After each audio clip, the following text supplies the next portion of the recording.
Hi, ഇന്നൊരു work day ആണ്. അപ്പോൾ ഇന്നത്തെ വർക്ക് വന്നിട്ട് ശോഭ സിറ്റിയിലായിരുന്നു. ഞാനപ്പോൾ എൻ്റെ വീട്ടിൽ നിന്ന് തൃശ്ശൂർക്ക് ബസ് കയറി. അവിടുന്ന് ശക്തൻ നിന്ന് രണ്ടാമത്തെ ബസ് കയറിയാലാണ് ഞാൻ ശോഭ സിറ്റിയിൽ എത്തുള്ളൂ. ഒരു 9:30 ആകുമ്പോൾ എത്താനാണ് അവർ പറഞ്ഞിരുന്നത്. അവിടെ എത്തിയപ്പോൾ തന്നെ നമുക്ക് വെൽക്കം ഡ്രിങ്ക് അവർ തന്നിരുന്നു. ഞങ്ങളൊരു 9 പേരുടെ ഹെന്ന ആർട്ടിസ്റ്റ് ടീമായിട്ടാണ് പോയത്. അപ്പോൾ വർക്ക് വന്നിട്ട് കല്യാൺ സിൽക്സ് ആൻഡ് ജ്വല്ലേഴ്സിൻ്റെ അവരുടെ ഒരു ഫംഗ്ഷൻ്റെ വർക്കായിരുന്നു. വെൽക്കം ഡ്രിങ്ക് കഴിഞ്ഞപ്പോൾ തന്നെ നമ്മൾ നമ്മുടെ വർക്ക് സ്റ്റാർട്ട് ചെയ്യാൻ തുടങ്ങി. ഓരോരുത്തർക്കും ഓരോ ഡിസൈൻ പ്രിഫറൻസും അവർക്ക് വേണ്ട കാര്യങ്ങളൊക്കെ ഞങ്ങളായിട്ട് ഡിസ്കസ് ചെയ്തിട്ട് നമ്മൾ അതിനനുസരിച്ചിട്ടാണ് ഡിസൈൻസ് ഇട്ട് കൊടുത്തുകൊണ്ടിരുന്നത്. വളരെ കുറച്ച് പേർക്കാണ് ഡിസൈൻ പ്രിഫറൻസ് ഒന്നും ഇല്ലാണ്ടിരുന്നത്.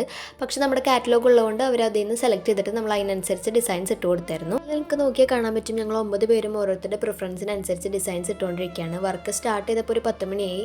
അവിടുന്ന് ഒരു 6 മണി 6:30 ആയപ്പോഴാണ് വർക്ക് തീർന്നത്. അപ്പോൾ ഇനി ഞാനിട്ട കുറച്ച് ഡിസൈൻസ് കണ്ടാലും